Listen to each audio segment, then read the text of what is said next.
1908 ஆண்டு பாரத தேசமெங்கும் ஆங்கில ஏகாதிபத்தியத்தை எதிர்த்து பாரத மக்கள் வீறு கொண்டெழுந்து விடுதலை தீப்பந்தம் ஏந்திய ஆண்டு.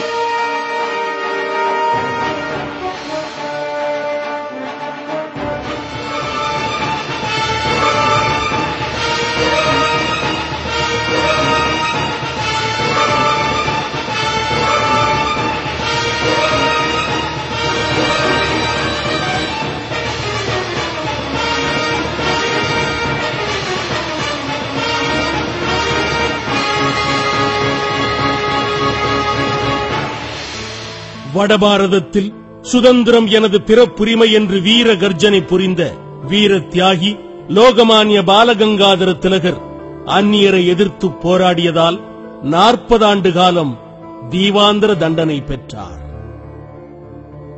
அபிநவ பாரதம் இயக்கத்தின் தலைவர் வீர சாவர்கர் தலைமையில் அலை கடலென இளைஞர் படை திரண்டு ஆங்கிலேயருக்கு எதிராக ஆயுத போராட்டத்தில் தங்களை அர்ப்பணித்துக் கொண்டார்கள். இதே ஆண்டில் தென் பாரதத்திலும் சுதந்திர போர் தொடங்கிற்று. திருநெல்வேலி மாவட்டத்தில் எரிமலை என வெடித்த சுதந்திர போராட்டத்தின் விளைவாக கப்பலோட்டிய தமிழர் வ.உ. சிதம்பரனார் மற்றும் சுப்பிரமணிய சிவா ஆகியோர் மீது ஆங்கில அரசு இரட்டை ஜென்ம தண்டனை அளித்தது. அபிநவ பாரத் இயக்கத்தில் தன்னை இணைத்துக் கொண்ட போராளி வீர வாஞ்சிநாதன் பாரத மக்கள் உயிர் குடித்த ஆங்கிலேய கலெக்டர் ஆஷ்துரையை ஆவேசமாய் சுட்டுக் கொண்ட ஆண்டு 1908 தான் தேசிய கவி சுப்பிரமணிய பாரதியார் ஆங்கிலேயரின் கழுகு கண்களுக்கு அகப்படாமல் தப்பித்து புதுச்சேரிக்கு சென்று அங்கு இந்தியா என்னும் விடுதலை பேரியக்க இதழை தொடங்கினார். தேசிய ரீதியாக இத்தனை போராட்ட பதிவுகள் நிகழ்ந்த புரட்சிமிக்க இந்த ஆண்டில்தான் ராமநாதபுரம் மாவட்டம் தவசிக்குறிச்சி என்றழைக்கப்பட்ட பசும்பொன் கிராமத்தில் சிவச்சிந்தனையாளரும் கொடை வள்ளலுமாகிய ஸ்ரீமான் உக்கிரபாண்டிய தேவருக்கும் மங்கையர்குல மணி விளக்கு இந்திராணி அம்மையாருக்கும் தவ புதல்வனாக 30/10/1908 ஆண்டு வெள்ளிக்கிழமையன்று ஸ்ரீ முத்துராமலிங்க தேவர் இம்மண்ணுலகில் பிறந்தார். இவரது பிறந்த ஆண்டைப் போலவே பிறந்த தினமும் தெய்வீக ரீதியாக அதிமுக்கியத்துவம் பெற்றது. ஆம், ஆறுமுக கடவுள் சூரபத்மனை திருச்செந்தூரில் வதம் செய்து சூரசம்ஹாரம் நடத்தி தேவர்களை மீட்ட தினம் 1909 ஆண்டு ஏப்ரல் திங்கள் 29 நாள் தேவர் திருமகனார் 6 மாத கால கைக்குழந்தையாக இருந்தபோது அவரது அன்னையார் திருமதி இந்திராணியார் மறைந்தார். அன்னையின் அன்பையும் அரவணைப்பையும் இழந்து வாடிய குழந்தை தேவருக்கு ஆதரவு கரம் நீட்டினாள் சாந்த பீபி என்னும் இஸ்லாமிய தாய். பசும்பொன் தேவரை சீராட்டி பாராட்டி பாலூட்டி வளர்த்தாள். குழந்தை பருவத்திலிருந்தே ஆழ்ந்த ஞானமும் ஆராயும் திறனும் பொருந்தப் பெற்ற பசும்பொன்னார் கமுதியில் உள்ள கிறிஸ்தவ பள்ளியில் ஆரம்ப கல்வி கற்றார். கிறிஸ்தவ பாதிரியார் MP டேனியல் அவர்களிடம் தமிழ் இலக்கியம், ஆங்கிலம் மற்றும் தத்துவங்கள் ஆகியவற்றை கசடர கற்று தன்னுடைய இளமை பருவத்திலிருந்தே மத நல்லிணக்கத்தின் நற்சின்னமாய் திகழ்ந்தார். 10ஆம் வகுப்பு வரை படித்த தேவரது பேச்சிலே தமிழ்தாய் களிநடனம் புரிந்தாள். ஆங்கிலத்தாய் ஆரவாரித்தாள்.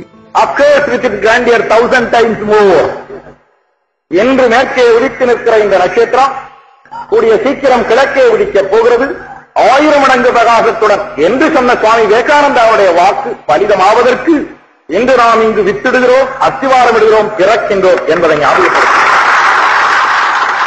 இளமை காலம் முதலே அவரது எண்ணத்திலும் பேச்சிலும் தேசிய எழுச்சியும் தெய்வீக தன்மையும் தீவிரமடைந்தது.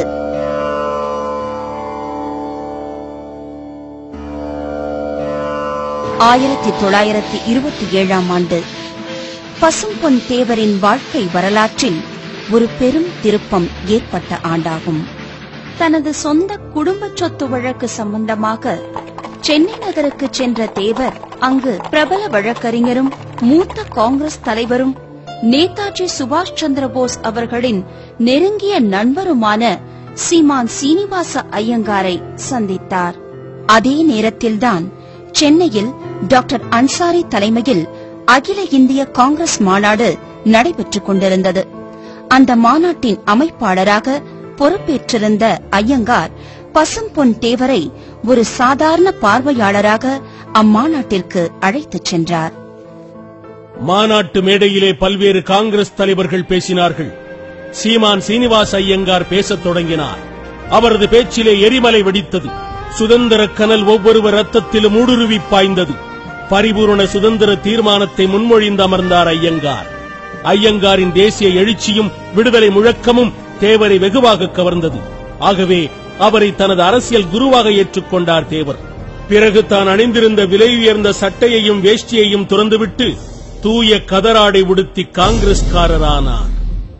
தேவரின் தேசிய பற்றையும் எளிமையான தோற்றத்தையும் கண்ட சீனிவாச ஐயங்கார் நெகிழ்ந்து மனம் மகிழ்ந்து அவரை நேதாஜி சுபாஷ் சந்திர போஸ் அவர்களிடம் அறிமுகம் செய்து வைத்தார். தேவரின் தேசிய பார்வையும் ஆன்மீக சிந்தனையும் நேதாஜியை வெகுவாக கவர்ந்தது.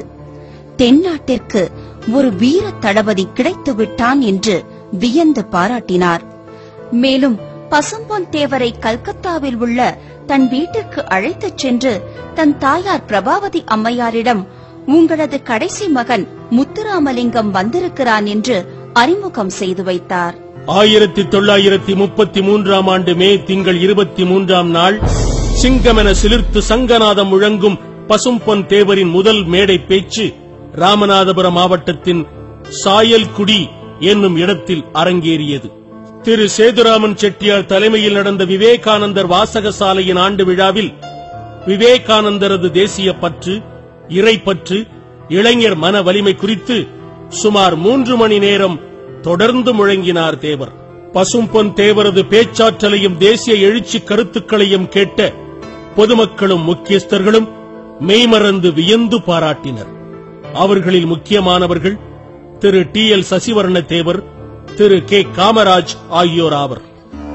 இளமை பருவத்திலிருந்தே இறை நம்பிக்கை கொண்ட பசும்பொன் தேவர் ஆன்மீக வளர்ச்சிக்கு அயராது பாடுபட்டார். அவர் செல்லாத கோயில்கள் இல்லை. சித்தர்கள் வழிபாடு செய்யும் பழக்கத்தை கொண்ட தேவர் இறுதி வாழ்நாள் வரை சுத்த பிரம்மச்சாரியாய் வாழ்ந்தார்.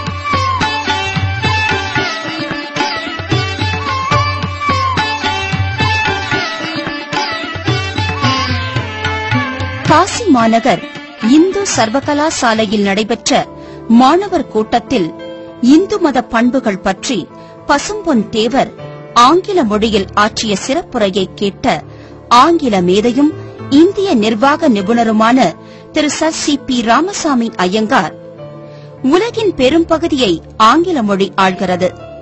அத்தகைய உலகாளும் மொழியை எங்கள் தமிழ்நாட்டு பசும்பொன் சிங்கம் 3 மணி நேரம் அடக்கி ஆண்டு விட்டதென பெருமிதம் கொண்டு பாராட்டினார். 1936 ஆண்டு பசும்பொன் தேவர் முதல் தேர்தல் களத்தை சந்தித்த ஆண்டு. உள்ளாட்சி பணிகளை நிர்வகிக்கும் சபையான ஜில்லா போர்டு தேர்தல் அறிவிக்கப்பட்டது.